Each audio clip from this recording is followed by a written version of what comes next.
हज़रत सैयदना मूसा अलैहिस्सलाम ने रब तबारक व तआला की बारगाह में अरीज़ा पेश किया कि मौला इतनी बड़ी कायनात को तू खिलाता है, मौला तू इतनी बड़ी कायनात को पाल रहा है, मौला मैं इसकी झलक देखना चाहता हूँ, मौला मैं इसका नमूना देखना चाहता हूँ। मौला मेरा यकीन है, मेरा ईमान है कि तू पूरी कायनात का खालिक और राज़िक है, मगर मौला इसकी कुछ झलकियां मुझे भी दिखा। कहिए सुभान अल्लाह। हजरत मूसा ने जब अर्ज किया, रब ने फरमाया है मूसा फला मकाम पर एक तालाब है, उसके किनारे जाकर उसके पहाड़ पर जाकर बैठ जाओ। आपके मोहल्ले में भी, आपकी भी बस्ती के अंदर तालाब होगा, उसका एक पहाड़ और एक टीला भी होगा।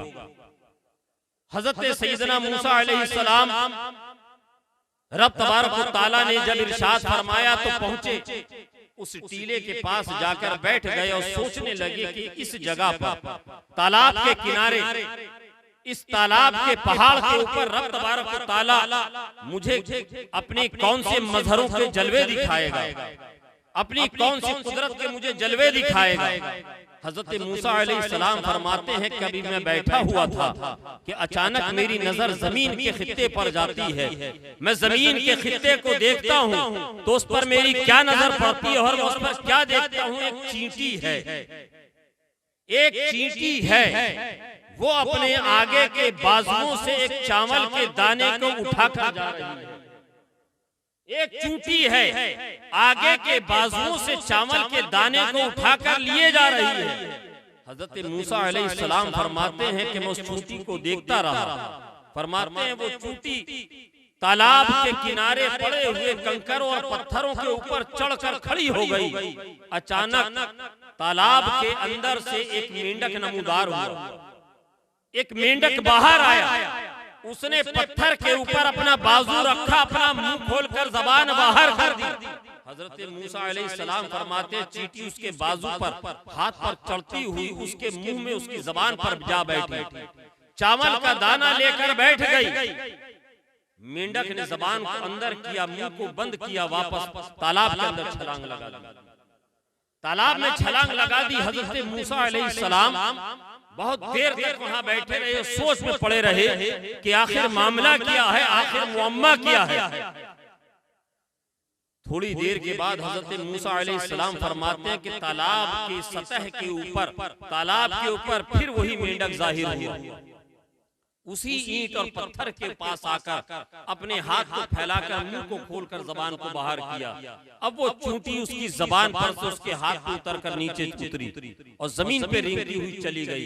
हजरत मूसा अलैहिस्सलाम फरमाते हैं जब वो चूंटी उसके मुंह में, मेंढक के मुंह में दाखिल हुई थी तो उसके पास चावल का एक दाना था, मगर जब वो वापस आई वो चावल का दाना नहीं है। चूंटी उतरकर अपनी मंजिल को गई, मेंढक ने जबान अंदर करके अपना मुंह बंद किया और वापस तालाब में छलांग लगा दी। हजरत मूसा अलैहिस्सलाम फरमाते हैं कि मैं हुए हैरत में बैठा रहा।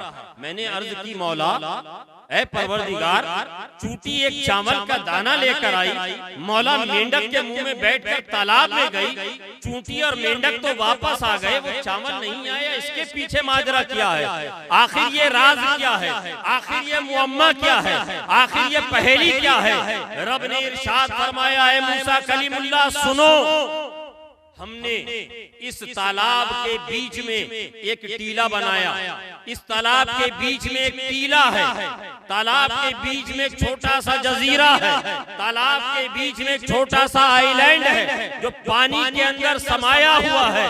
हमने एक वहां पर कीड़ा पैदा किया है जो नाबीना है, जो अंधा है, वो बाहर निकलकर अपने लिए खाने का इंतजाम नहीं कर सकता, वो हमारी तस्बीह बयान करता है। हमने इस चींटी को इस काम पर मामूर कर दिया है, वो चावल का अनाज का दाना लेकर आती है, रोजाना मेंढक की ड्यूटी है, तालाब के सतह पे आता है, किनारे आकर चूंटी को लेकर जाता है, चूंटी उस दाने को उस अंधे कीड़े के पास रख देती है, वो कीड़ा, अंधा कीड़ा उस दाने को खाकर मेरी तेरा शुक्र अदा करता है, मेरी किबरियाए बयान करता है।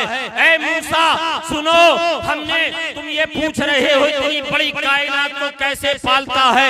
ऐ मेरे मूसा सुन, हमने इस छोटे से कीड़े को जो तालाब के अंदर है, जो छोटे से तालाब के टीले के अंदर है, हमने उसके भी रिस्क का इंतजाम किया है। तो हमने इस कायनात के रिस्क का कितना इंतजाम किया है।